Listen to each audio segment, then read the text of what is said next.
Okay, good evening. I'm going to call this meeting to order. This meeting of the Denville Township Board of Education is being held in accordance with the Open Public Meetings Act. Notice this meeting was provided to the Daily Record and to the Star Ledger of Morris County, has been delivered to the Township Clerk, and has been posted on the bulletin board of the Board of Education office and at each of the school buildings in the district. Roll call, please. Mr. Capello, Here. Mrs. Wagner, Mr. Cass, Here. Mr. Kim, Here. Dr. Abuna Jitasan, Here.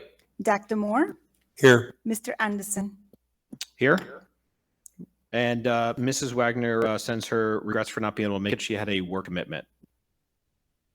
We do not have a need for executive session, so please rise for the Pledge of Allegiance.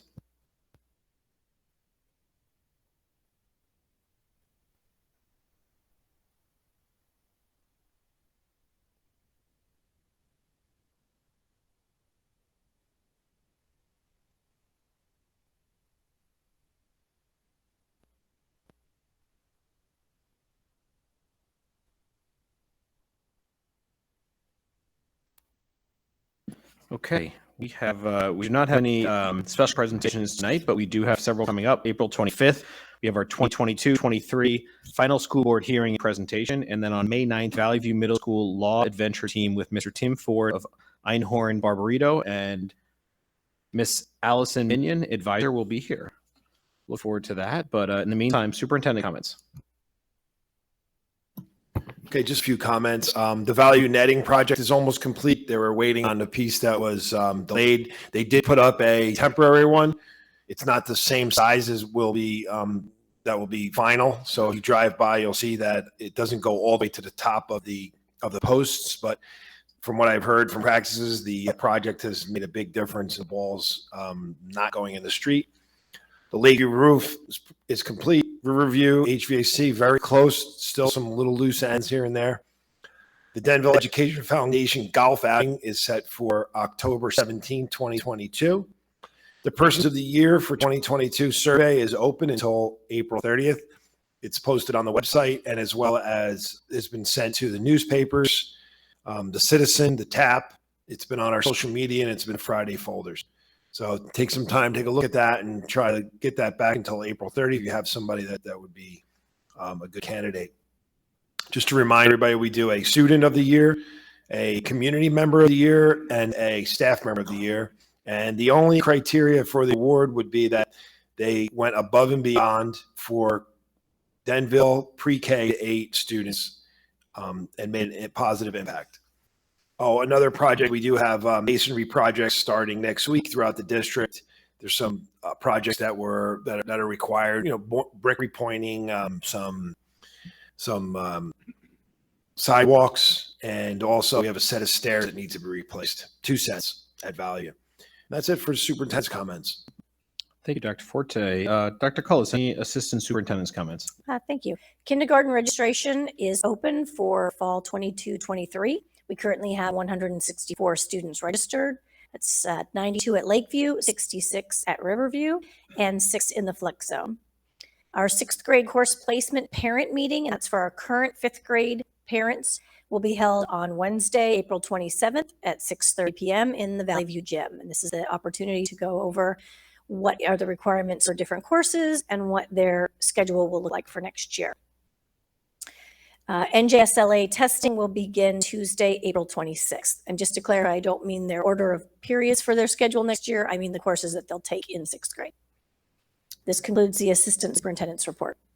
Thank you, Dr. Cullis. Mrs. Gorowski, any business administrators' comments?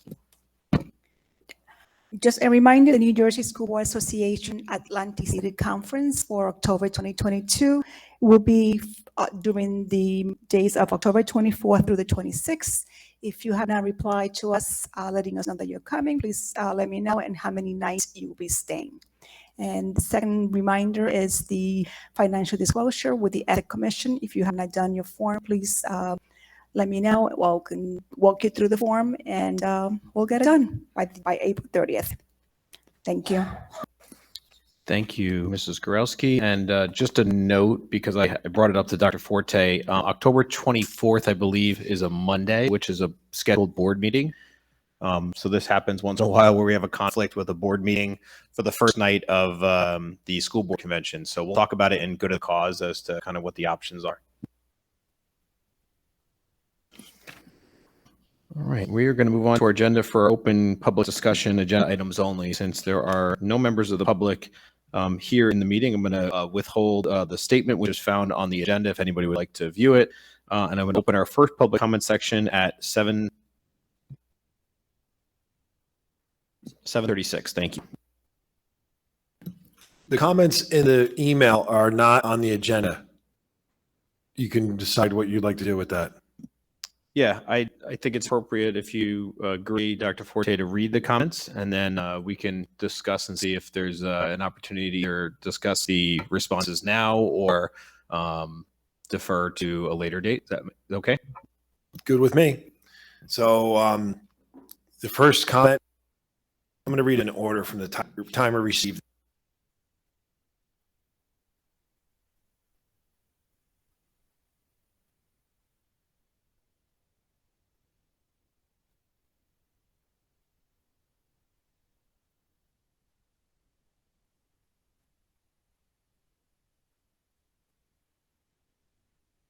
The first comment is from Nancy Fagan of 288 Mars Avenue, Denville, New Jersey. Regarding the new health/sex ed curriculum for the state, is Denville going to implement this in our elementary schools?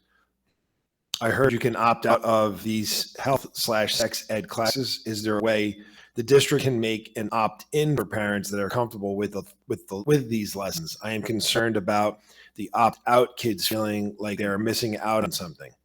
I am hearing that some of the topics in the sex ed curriculum will be sprinkled through the other classroom lessons. Can you shed some light on this? And how does a parent opt out of this? How will you handle children's opposing religious beliefs? Will amaze.com be used? When will next year's curriculum be available for Denville parents to review? On the minutes for 614, I see that only usage for Dreambox was to be evaluated. I would like to know how the district evaluated the children's year-to-year test scores using this program. Did the math scores increase or stay the same since the program was implemented? Will the BOE be answering these questions publicly so that all district parents will be informed?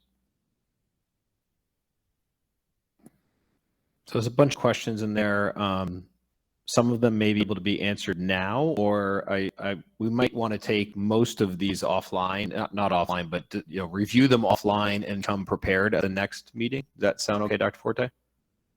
Dr. Coles and I spoke, and I will defer to her on how she would like to respond. Do you want to read all of the comments first, since I think there's some overlap? And I can answer, I can give a short answer, and then I can clarify longer if needed. Sure. The 3 comment emails are very similar. So I'll read the 3 comment emails and then we'll respond at the end. Is that good?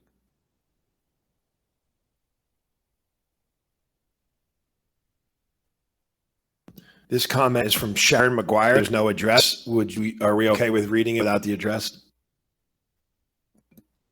I'm okay with that, yes. Hello. I have questions and concerns regarding the new sex ed curriculum that could possibly affect my son's grade. I would like to know if and when this will be addressed to the parents and if there will be an opt-out choice offered. If so, what will the requirements to do so? What will be the requirements to do so? I'm also curious if this is going to be a solely sex ed curriculum change / addition, or if this is going to bubble over into other class curriculum. Please advise.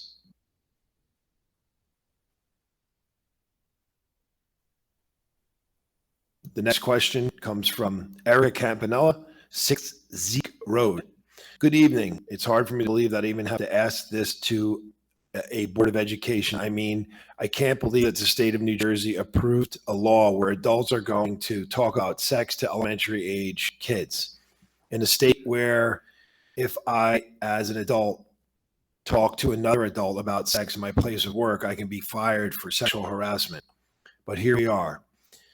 If this is the case, why instead of opting out, if you believe that all families in Denville agree with this, why not opting in or making the sexual education classes an enrichment class for the after school program? Why does the school district isn't asking the families about this topic. So I think that last is just why isn't the school district asking about that topic? And those are the three questions we have right now.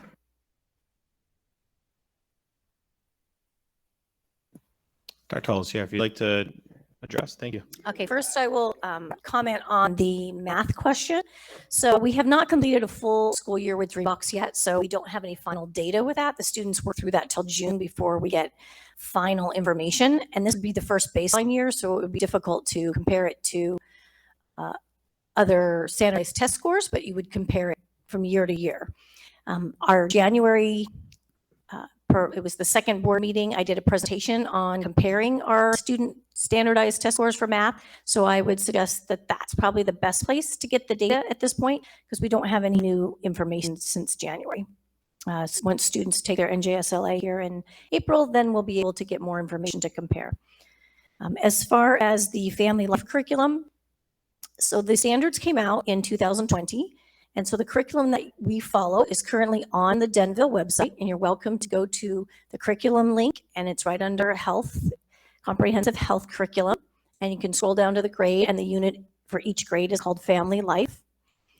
There is an opt-out. There are 2 things in the state of New Jersey in education that parents can opt their children from, and one is dissection, and the second is Family Life. Please review those units so that you are aware of what the material is being covered, and that is exactly what we follow. The state standards are listed on the NJDOE website, so you can see what the new standards are. There's also a model curriculum, which in terms of model, I would say you can use the word sample. It gives a sample curriculum of what it could look like. It is not required. Up to this point, Denville Schools has always written our own curriculum with the standards, so they are somewhat general that we can infer and interpret and choose the direction that we want to go with those standards. At this point, we have not revised the family life curriculum since 2018. So what you're seeing is what is being delivered to our students, and any revisions would not be forthcoming until August of 2022. So that is when you would see what is coming up. And then in September, the grade levels that are impacted, which is 4th grade through 8th grade, there is a letter that you're given in September, and parents can choose, and they sign off, yes, my child is going to participate in the family life curriculum, or they are not. So that is the opportunity to do that. But at any time you want to contact the principal, you can come in and look at the video, you can look at the materials, you can even opt out at that point. It really doesn't make a difference. It doesn't have to just be in September. So I just want to caution people to look and see what we are doing, because I know there's things in articles and out in the media, but please go to our website and see what are the lessons for Denville School District. And each school district has an opportunity to interpret the standards as they would like. So it's really important that you just look at what Denville is doing at this time. And I am happy to have any discussion with any parent. You could call me up and I can go through it with you very thoroughly.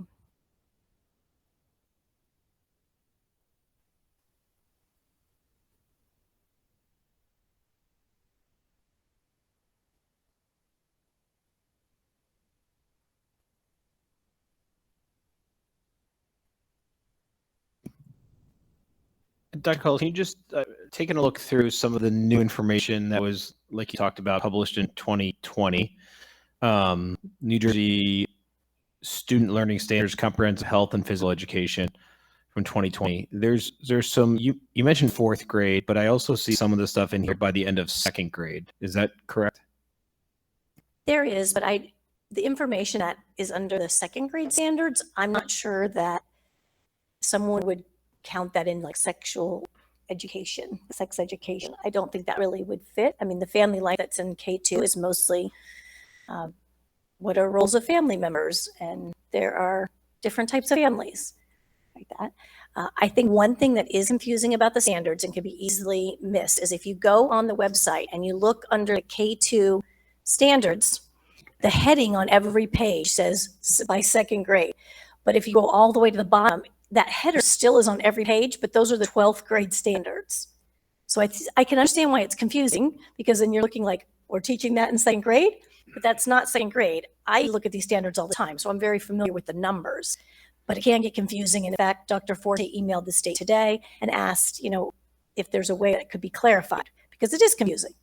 If you use a header K through 2 on every single page, but that's really 12th grade standards, then it looks like something much more sophisticated is being delivered to young grades. Thank you. And then And I'd be happy to do a presentation once we actually have our revisions. Then I will absolutely do a presentation to parents before it's approved. Anything that we do with curriculum has to go through our instruction program committee and approved first. yeah, I think that would be great. I appreciate you saying that was something that Dr. Forte and I talked about. I think it'd be beneficial. Just looking through this document, there are some core ideas, kind of, I guess, midway through one of these documents from the state. This one's titled 2020 New Jersey Student Learning Performance Expectations, Comprehensive Health and Physical Education. So there's some core ideas and then there's performance expectations. Can you just explain generally, you obviously look at these documents way more often than we do. And I know I didn't send this to you beforehand, so sorry if I'm putting you on the spot, but just a general, like, what's the idea? What does performance expectations mean in general for the state? So the general statement, that's the standard. And then they give you suggestions on, like, okay, here's what it could look like, and then expectations, because they're trying to put it in some sort of action. Because if the actual standard is usually just a general statement of what students would know, but then they try to put it into a practical, like what it could look like. But again, this is definitely open for interpretation, and that's not necessarily, the action is not necessarily what you have to do to meet that standard. So sometimes you'll see it has an EG, it says example, and it gives you several terms, and they're just trying to give examples for that on that part. You do have to meet the standard, but then it gives some core ideas and some examples of how that could look in action. After reviewing some of the standards, I was concerned with some of them. We spoke, Sandy and I spoke.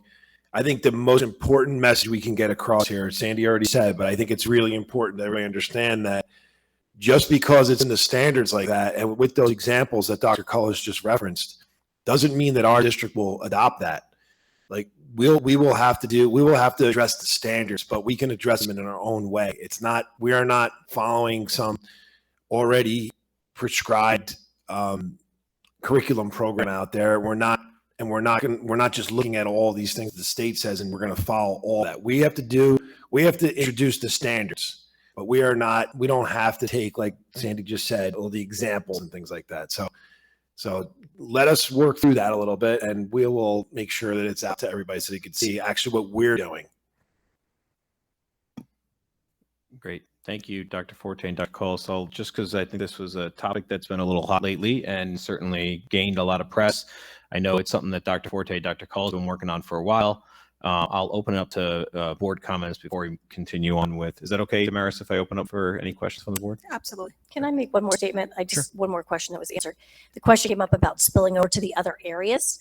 I mean, there definitely are some concepts in family life that spill over. Like, we do talk a lot about welcoming families and different kinds of families, and that spills over through literature.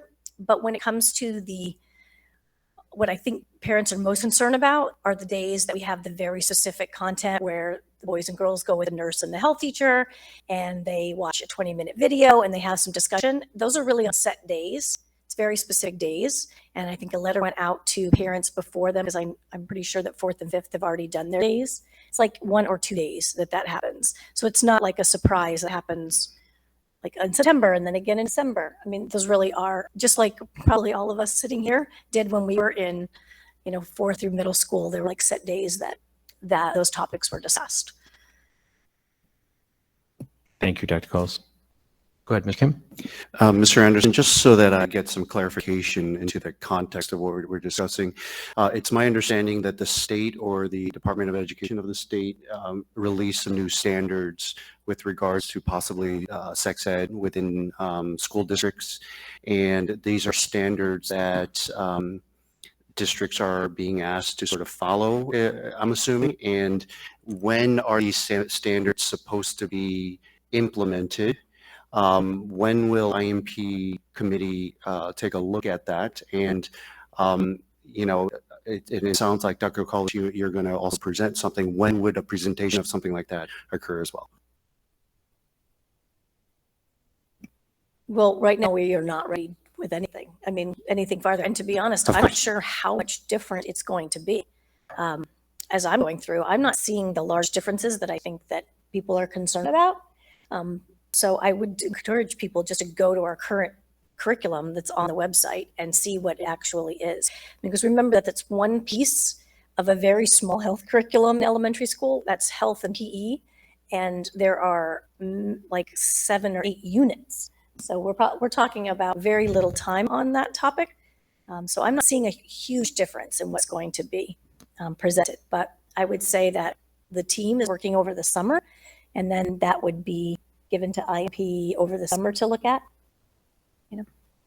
And this is potentially something that we would implement in September if there are any changes. I mean, it sounds like, Dr. Cullis, that there might be some maybe some confusion with regards to some of the wording, which would cause some concerns with the public. But if, based off of what you're seeing and your many years of experience, this is something that is potentially not impactful at all, and we wouldn't really change anything that we're doing now, from what I'm hearing. Is that a possibility? I mean, there would definitely be changes, or additions, but I don't think it's as extreme as some of the articles and things that have said for where we're at. We are only a K-8, and so many of the standards changes are in high school, so that doesn't really impact us. But I've read the standards, and I can see the confusion, where some of the standards, it looks like they're for younger grades, or actually for older grades. So I won't say there aren't any changes that parents will want to discuss, because I'm not sure I can't guarantee that's the case. But this usually takes place in the spring. Just happened in end of March, beginning of April. So it's a little ways off for that. But it should be ready at the end of August into September for approval. So we may not see it for next school year? Is that No, what it I'm would hearing? be for Or the school It year, will be yes. for that, okay. Mhm. Oh, okay, great.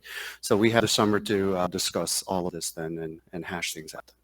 Thank you, Dr. Cullis. And Dr. Hollis, just to ask a follow-up question. So the district is required to meet the standards. How they meet those standards is up to the district to determine. Is that correct? That is correct.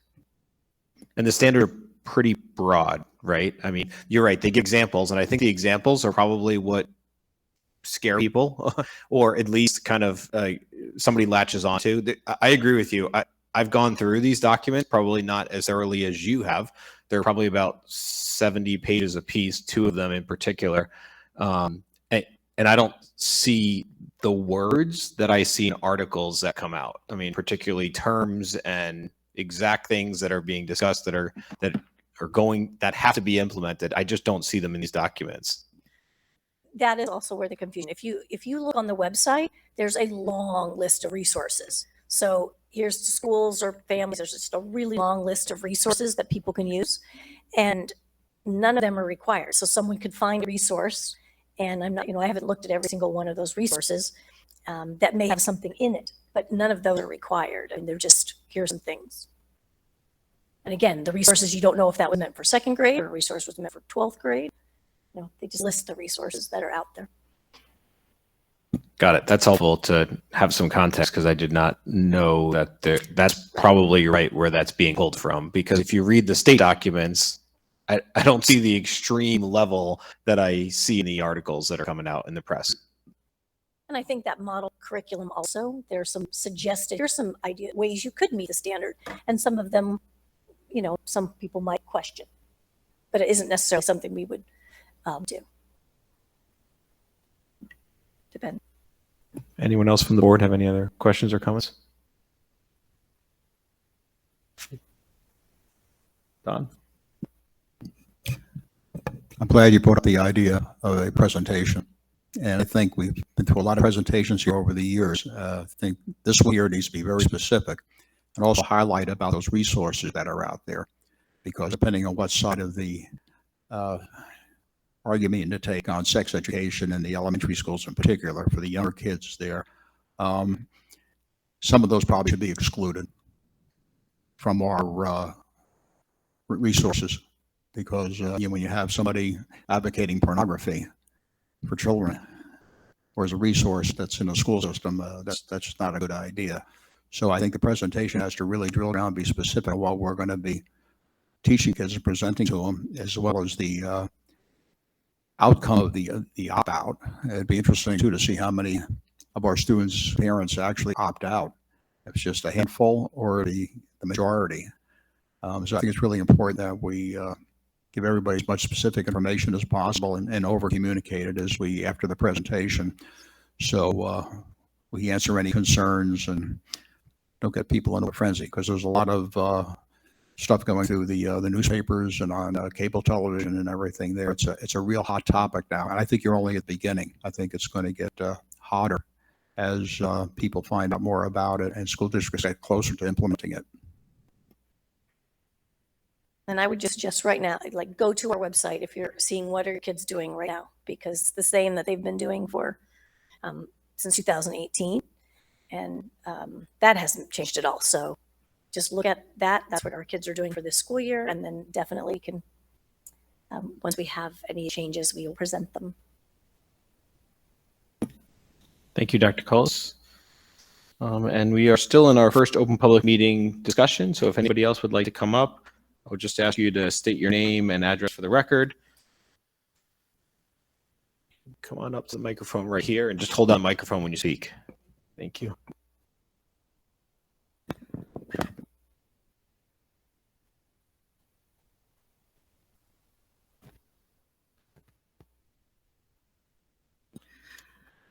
Good evening, Donna Marie Sizinski, 64 Pier Place. I'm sure you answered most of my questions, and I'm just going to kind of go through some of the things I wrote down. I thank you for addressing this so promptly, because I think it's very important. I would actually be considered an ally, because I have a lot of friends and family members. So to me, it's not about that. It's more about the sex ed and how graphic we're getting for young kids. So I've read Denville's proposed curriculum. I actually went right on the site, pulled it up. It was dated 2016, 2018. So I don't know if that's the updated version. Okay. So some of it's fantastic. Some of it's concerning for even me. Can Denville create an opt-in format for this curriculum, where children whose parents want this curriculum taught can take the classes during gym or even as a free enrichment program? Many school districts in New Jersey are already promising not to teach some of this curriculum due to it being explicit or possibly against religious beliefs. There's a lot of it that's against my religious beliefs, and it's not what you would think. So we got to really be careful about that. Will a Maze.org YouTube channel be part of this curriculum? I watched some of these, and Amaze has a video promoting porn, stating how everyone watches it, and it's free. That's why my kids had to leave, because I didn't want them hearing that. How will you handle the children who may have been sexually assaulted previously? Some of the content could trigger flashbacks. My concern is this will desensitize children from sexual predators. Our district has already had a predator in a high-level position in our middle school. I'm hoping you're all remaining mindful of that. I would like to see a syllabus of how, and you guys already addressed that, we would be putting this health curriculum into lessons. I'm also curious to know if it will be included in every subject. We've seen, math, questions with different things in there that could offend people, and not me necessarily, but could offend people. If this is the case, there'll be no possibility to opt out?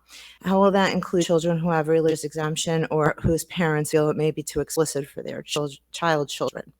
Will there be a parent committee, and how can concerned parents join that committee? Thank you. I wasn't taught any of this stuff in elementary school. Maybe I'm just old, but stranger danger is good though.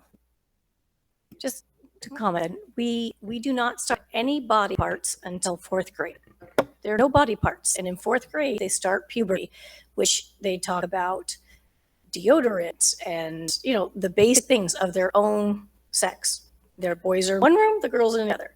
That's our first time that students even start discussing those, the reproductive system at all. And they don't even talk about it as a reproductive system until they get to 5th grade.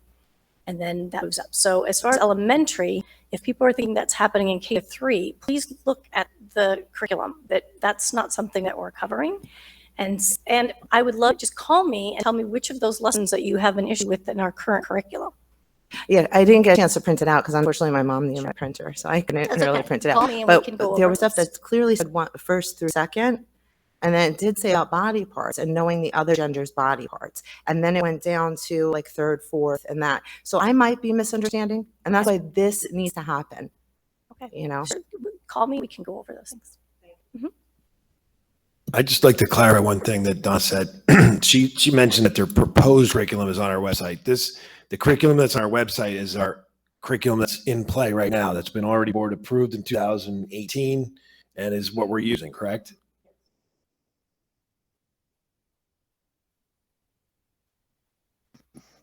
Okay. We don't use that website. We Thank don't you. have an interactive website at all. We have a video. Thank you, Dr. Coles. Any other comments from the public? All right. Seeing none, we're going to close our first open public comment section at 8:03 p.m. And we're going to move on to our agenda. Mr. Cullo, would you mind moving us through old business, no action be taken? I would be happy to. At the next meeting, we will be reviewing items A, B, and C. Reports from March 2022, Treasurer of School Monies and Board Secretary. B, education reports of student enrollment from March 2022, Report of Health Office March 2022, 2 HIB cases, VV 21-2208 and LV 21-2204. And finally, C, we'll be approving the minutes from our work session and executive session meeting of March 4th and our regular session and executive session meetings 1 and 2 from March 28th, all of 2022. Any questions or comments for old business, no action to be taken? All right. Seeing none, we will move on to new business, personnel. Mrs. Wagner is not here, so Dino, do you want to move us through? I'd be happy to again. If there are no objections under personnel, I would like to move items 1 and 2, calling your attention to the addendum as well. Under item 1, we have addition of M, N, and O. Second. Thank you, Mr. Capello and Mr. Kim. Any questions, comments on personnel? Seeing none, roll call, please. Oh, sorry, Mr. Kim, do you have a question? I'm noticing here that Ms. Stiles is resigning. So best wishes to her in her future endeavors. That's a tough one for our district. She's been an amazing part of our program. Her husband was offered a tremendous opportunity to be the head of the foundation for Acadia National Park. So they're moving to Bar Harbor. I looked at it on the map while she was talking to me, and I was like, yeah, it's pretty nice. So that's where his office is, actually in Bar Harbor. So they're going to live on that island. It's a pretty cool opportunity. She was very upset. I talked to her on the phone 2 or 3 times. She's been a huge part of this community. I mean, she's done so much. It's a loss for us, but it's also a great thing for her. I told her, best wishes and couldn't be happier for you, but it's going to be tough for us. So we'll work on a replacement. Thank you, Mr. Kim, for pointing that out, and thanks, Dr. Forte, for adding a little context to it. Yeah, I apologize for interrupting. I just stumbled and a lump got in my throat. I just choked up a little bit. So yeah, my daughter's had extensive interactions with her, and yeah, definitely sad to hear, but excited for her future endeavors, and I wish her the best of luck. So. Thank you. Any other questions, comments? Roll call, please. Mr. Capello, Yes. Mr. Cass, Yes. Mr. Kim, Yes. Dr. Arunathasan, Yes. Dr. Moore, Yes. Mr. Anderson, Yes. And Mr. Capello, since you're on a roll, instruction and program, please. Except I don't think we have. There's You're nothing, right. Nothing on the workshops. Correct. Thank you. All right. Mr. Kim, finance, please. I'd be happy to, but Mr. Capello, did you want to take that one too as well? No, okay. No, I'm gonna pass it. Go ahead. I move to approve tonight Section C Finance number 1, that we accept a 2022 grant through New Jersey School Insurance Group for the amount of $4,000. I'll second. Thank you, Mr. Kim. Mr. Cass, any questions, comments?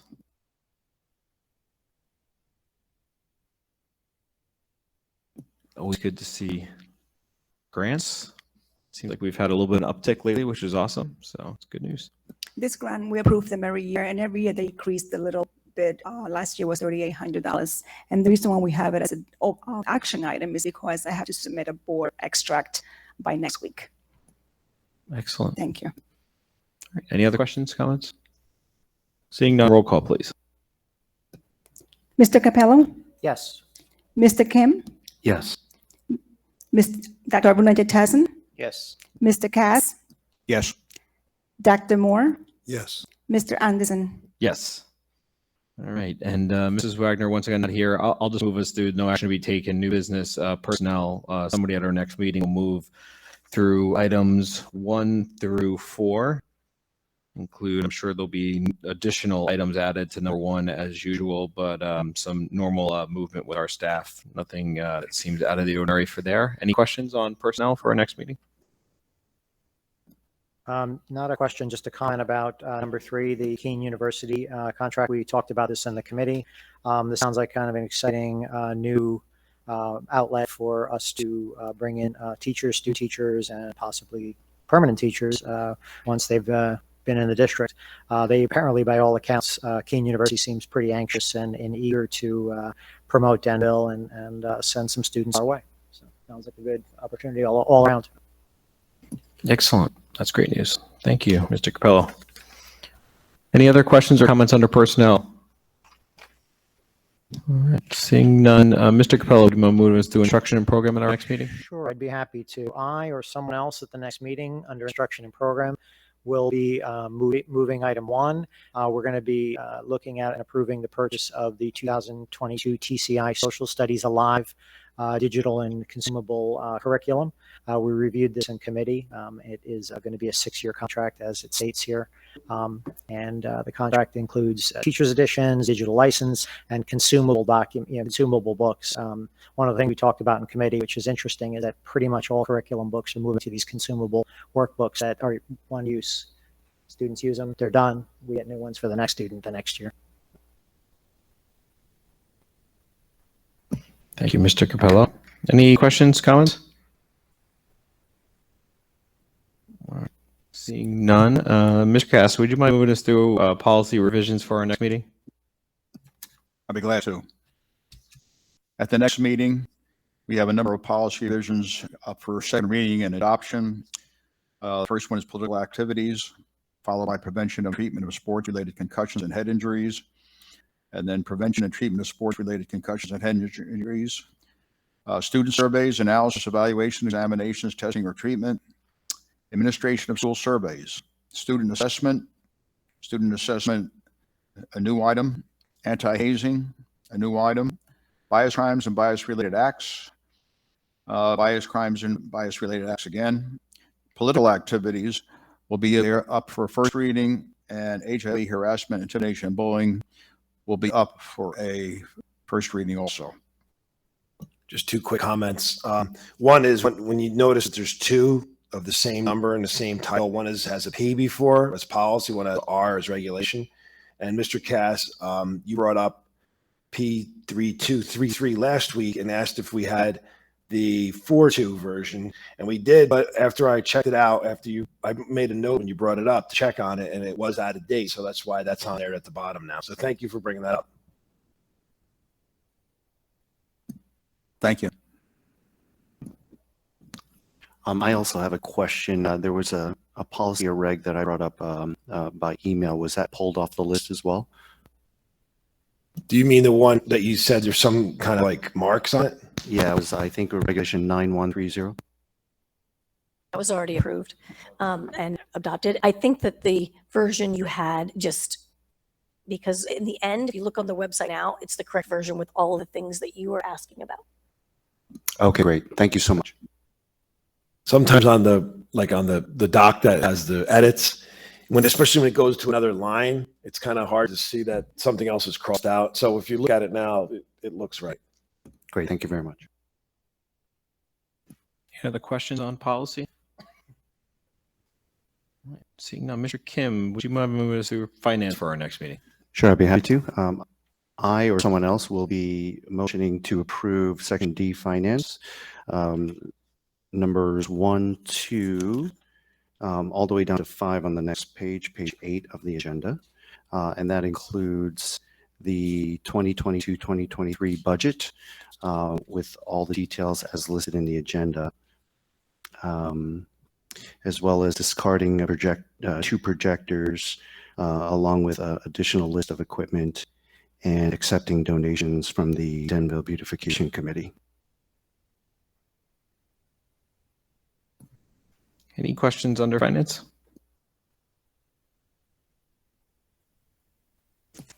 Okay, Mr. Cass, would you mind moving us through operations, no action to be taken? I think actually we need to There- go backwards because I think we There's missed a- new business There's an action. action item Yep. under buildings and grounds as well. We can approve them now. Should before- we do them separate? Let's go through no action and then we'll move over to action. Is that okay, Damaris? Yes. Okay. Donna, would you mind moving us through next meeting, just that one item? Under operations. At the next meeting, we ask the board to approve transport students from Learn Limited LLC, also known as the Little Learner Academy, to the Turtle Beach Zoo at an hourly rate of $70 per driver on May 24th, 2022. Any questions on that one item? Okay, and then Mr. Cass, would you mind moving us through new action or new business action to be taken for buildings and grounds under operation on the addendum? Sure. On the addendum, under building and grounds, I'm going to request that the board accept the generous donation from the PTA of approximately $7,500 of materials to create a sensory garden in the Riverview Courtyard and Rock area. And with these funds, the PTA will be purchasing and installing a pond, plants, bushes, box planters, flowers, seating, playscape, as well as sensory garden materials.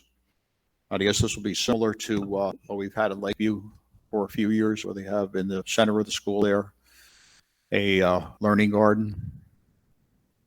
It's yes, it is similar, and it's also the whole support of the PTA that's similar, where they're gonna create a new committee, like a beautification committee that's gonna handle the upkeep of some of this. Our people will do some of it, but it should definitely clean up the area a little bit in the courtyard and the rock area. I walked around with them today, and the reason why we wanted to expedite this a little bit and put it on tonight is because they'd like to start next week.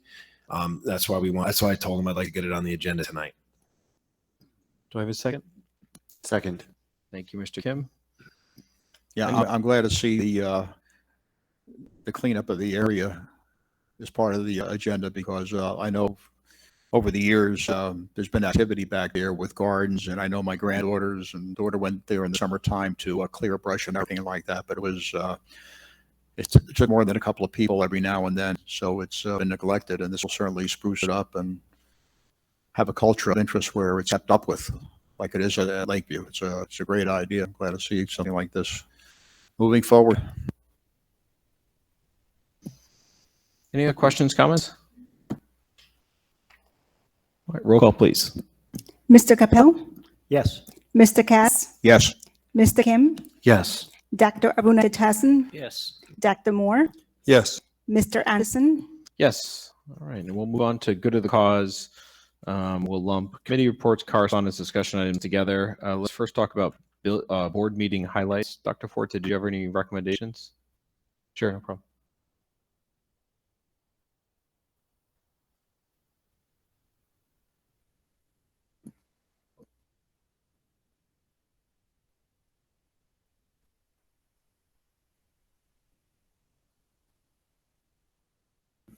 Golf outing. And the golf outing. Golf outing donation and grant. Do we want to thank Mrs. Stiles for all her work? And I mean, Dr. Forte, do you have anything planned for Mrs. Stiles, I guess, before she leaves? Or is that, I don't know if that's appropriate or not. So, The district as a whole does it. I'm not sure what the middle school is going to do.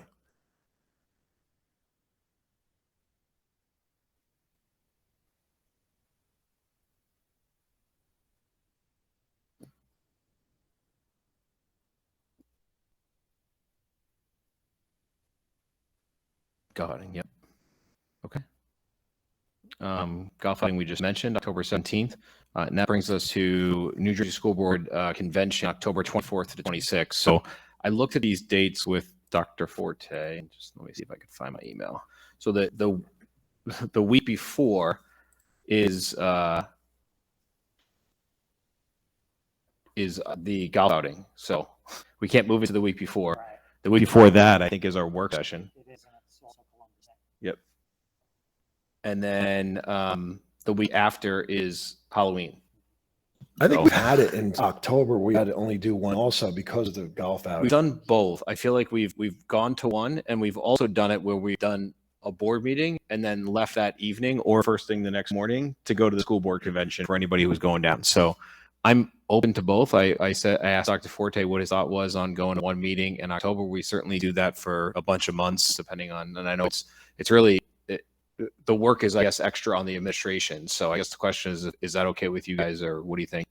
It's not really extra. It's more the issue is, right, like sometimes we don't get our bills list ready because we don't have the information yet. So, you know, that we might have to approve 2 bills lists in November, right? Sometimes we don't. Sometimes I have personnel matters, but we've created that policy where I have the ability to hire on a temporary basis prior to board approval. So it's okay to do the one meeting if you want. Can I ask who right now is planning on going down to school boards? Maybe that helps. Okay, great. I'm ambivalent. I mean, I would be fine driving down after the meeting. I don't care that much. It's up to you guys.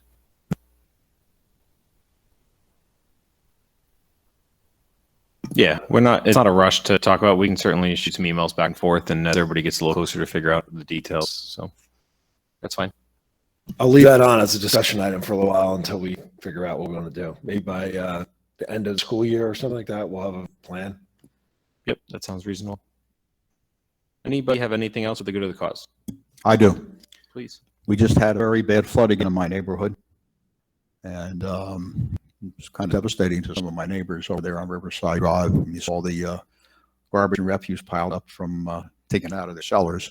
And Steve gave me a call to remind me. I had forgotten that many years ago we installed pumps in the garage at Riverview on the lower level there.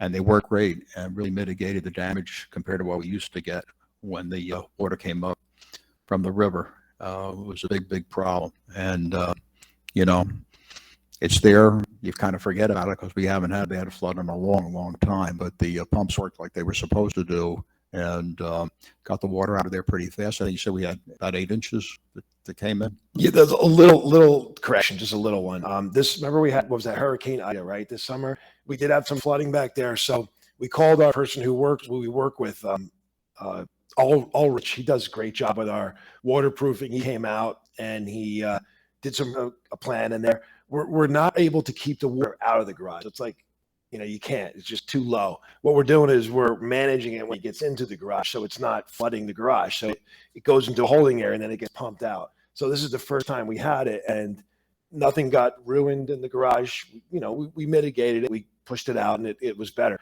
Now, if it's like a Hurricane Irene kind of thing, I don't think this thing will be able to do much. But for the ones like this, now think about it. In 1 year's time, and we're not even there yet. It's less than a year.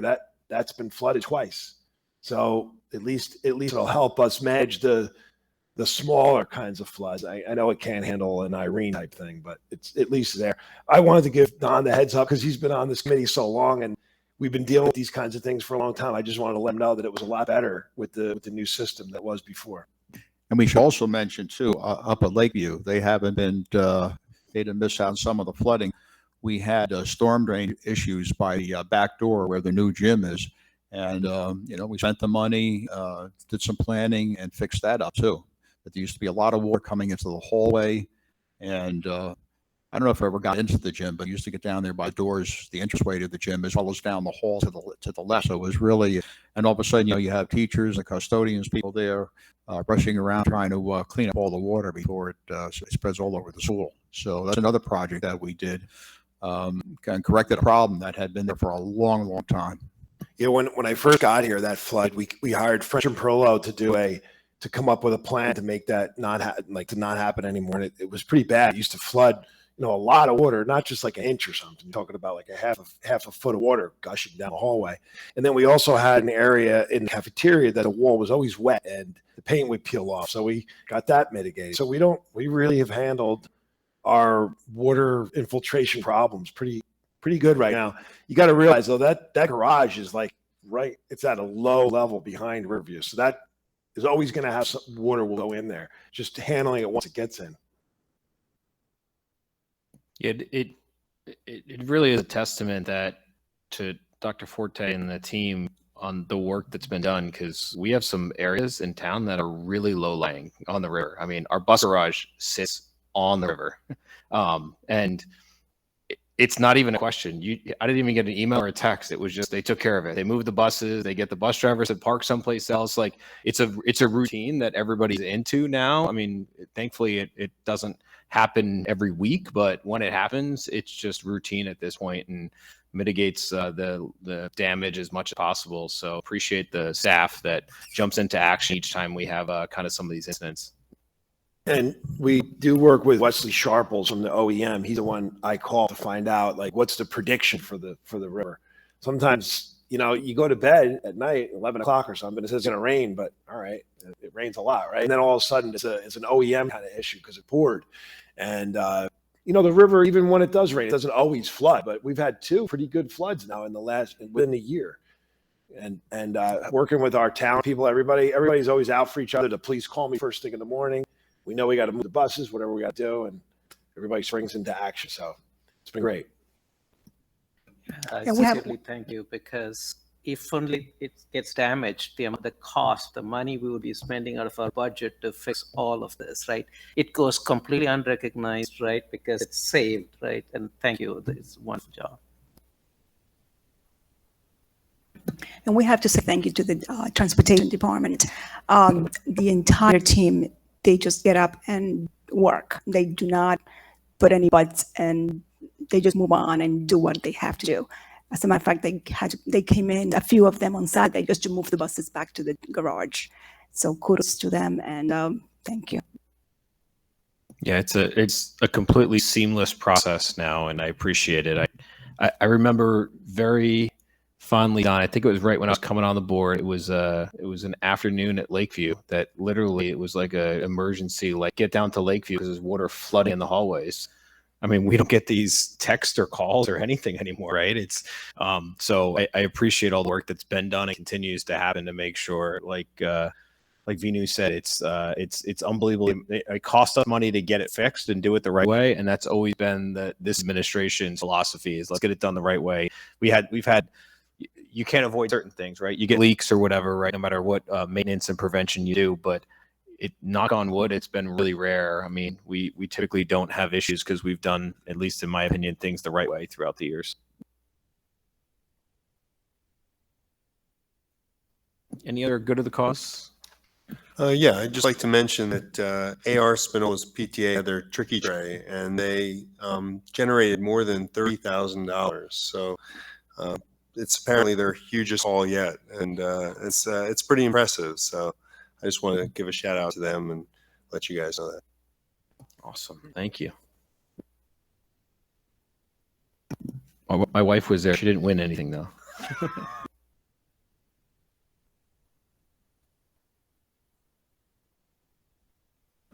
She got some of her money too. Yeah, exactly. Yeah. According to plan. It's like going to Atlantic City. The money goes out of my pocket, just doesn't come back in. Any other good cause? All right, seeing none, we're going to move on to our second open public comment section. This portion of the meeting is open to any individuals for the purpose of addressing resolutions on this agenda or matters that they find of importance to the Board of Education, and is governed by Board Policy 0167. Prior to making a comment, members of the public are required to state their name, addresses, and the subject matter of the comment. Comments are limited to 3 minutes per person. No participant may speak more than once on the same topic until all others who wish to speak on that topic have been heard. Comments made by members of the public may or may not be responded to by the Board of Education or district administration. Any response that is provided will be made at the end of the public comment section after all comments have been heard. The board asks that the members of the public be courteous and mindful of the rights of others when speaking. Students and employees have specific legal rights afforded to them by the laws of New Jersey. Therefore, comments regarding any specific student and employee will not be responded to by the board.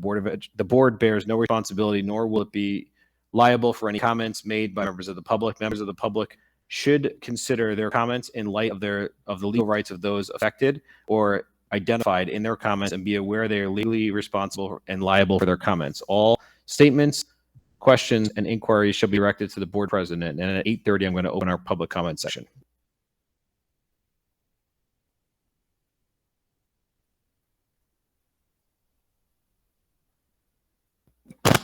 Hello again, Donna Szynski, 64 Pier Place. Sorry about that.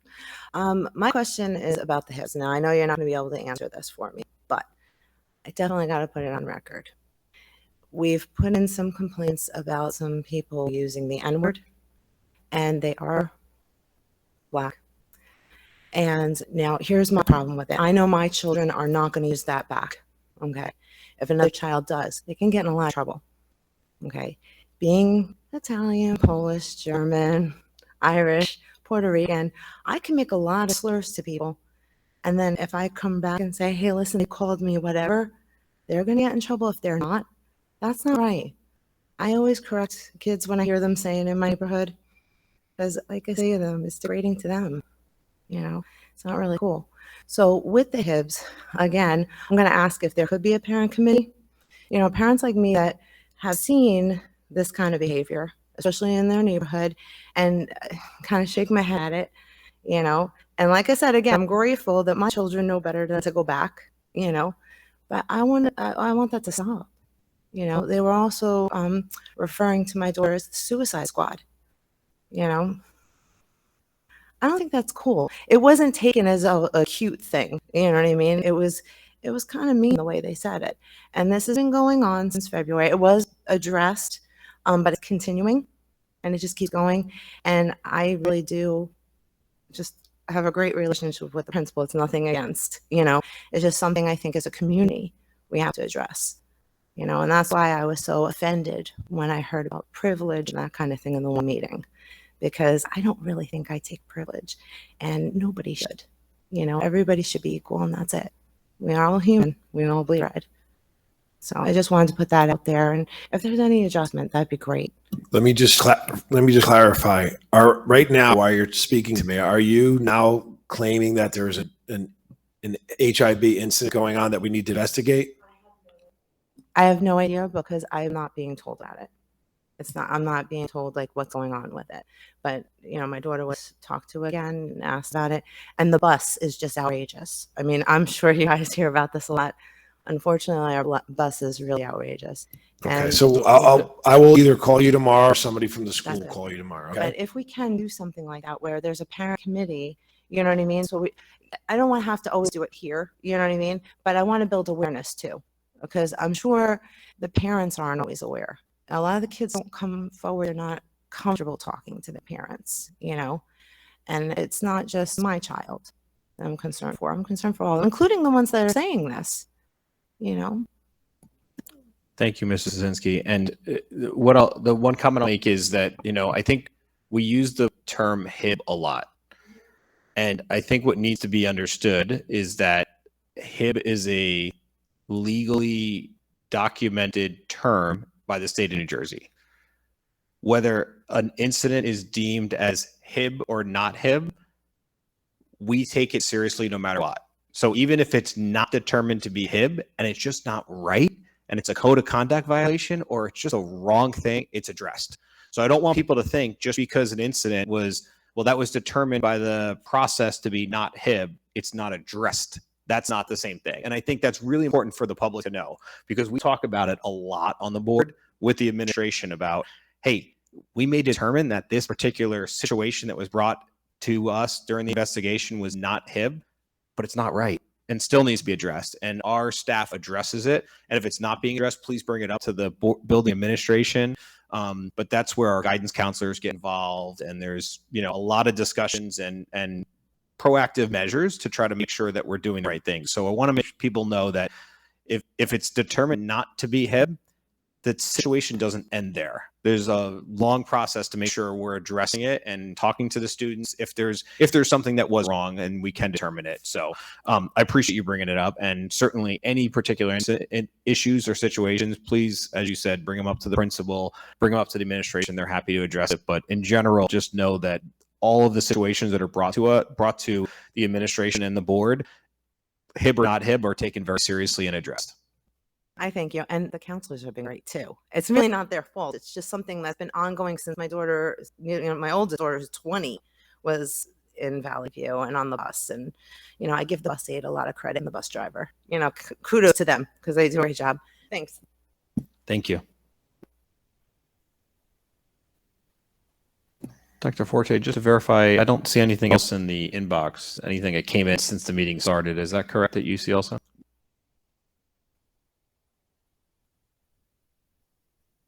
I'm just going to refresh 1 second. Sure, no problem. Nothing's coming in, but I would like to just make a comment to anybody watching on the Google Meet, especially if they came in later. There were questions that were emailed in that Dr. Collis did already address in the first part of the meeting. So when the video comes out tomorrow, if you look at around 7:40, 7:45, the answers to the questions would have been taken care of there from Dr. Collis. Thank you, Dr. Forte. And seeing no one else come up for public comments, I'm going to close our second public comment section at 8:36 p.m. And we do need an executive session. Is that correct, Dr. Forte? Yes, we do, for student and personnel matters. Okay. And there will be no action taken or voted on after the executive session for those of you that are either on the meeting or in person. Mr. Capello, would you mind bringing us to executive? Sure, I'd be happy to. If there are no objections, I move to convene an executive session in accordance with Section 8 of the Open Public Meetings Act. The purpose of this closed session will be to discuss student and personnel issues. Minutes of this session will be made available to the public when the need for confidentiality no longer exists. Second.